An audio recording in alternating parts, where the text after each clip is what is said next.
ثقفی بصری کو کہتے ہوئے سنا کہ علی بن مدینی کہتے ہیں اگر مجھے مقام ابراہیم اور رکن کے درمیان کھڑا کر کے قسم دلائی جائے تو میں قسم کھا کر کہوں گا کہ میں نے عبد الرحمن بن مہدی سے زیادہ علم والا کوئی نہیں دیکھا۔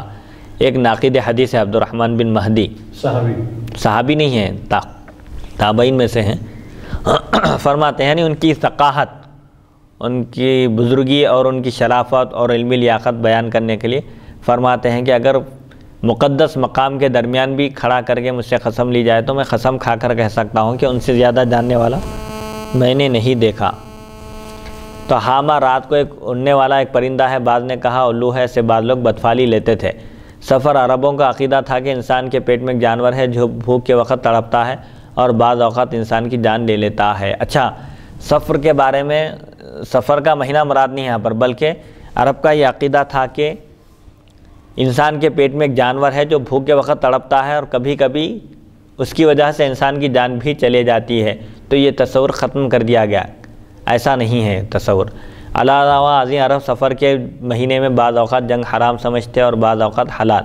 تو حضرت پاک علیہ الصلوۃ والسلام نے فرمایا کہ یہ بات درست نہیں ہے، بلکہ حرمت والے مہینے 4 ہیں جن میں جنگ کرنا حرام ہے، ان 4 مہینوں میں سفر کا مہینہ داخل نہیں ہے۔ تو اس حدیث شریف کا خلاصہ یہ ہے کہ بیماری متعدی نہیں ہوتی، اور سفر یعنی جو دور جاہلیت میں عرب کا عقیدہ تھا کہ انسان کے پیٹ میں ایک جانور ہوتا ہے جو بھوک کے وقت تڑپتا ہے اور کبھی کبھی وہ انسان کی جان بھی لے لیتا ہے، یہ بھی تصور غلط ہے۔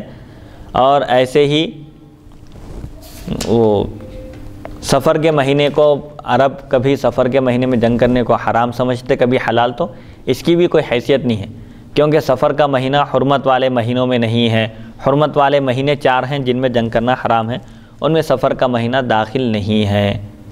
الحمدللہ اللہ کی متعدی نہیں ہوتی کا مطلب پھیلنے والی بیماری ایک سے دوسرے کو نہیں پھیلتی، نہیں لگتی، بلکہ بیماری اور شفا تو اللہ کے ہاتھ میں، اس کے دست قدرت میں ہے۔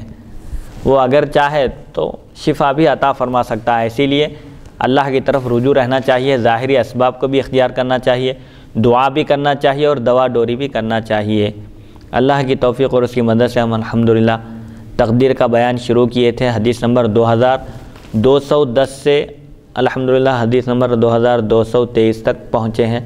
اللہ تعالیٰ سے دعا ہے کہ وہ ہم کو سننے اور سنانے سے زیادہ عمل کرنے کی توفیق عطا فرمائے اور حضور پاک علیہ الصلوۃ والسلام کے نقش قدم پر چلنے کی توفیق عطا فرمائے۔ وصلی اللہ تعالیٰ علی خیر خلقہ سیدنا محمد و آلہ و صحبہ اجمعین والحمدللہ رب العالمین۔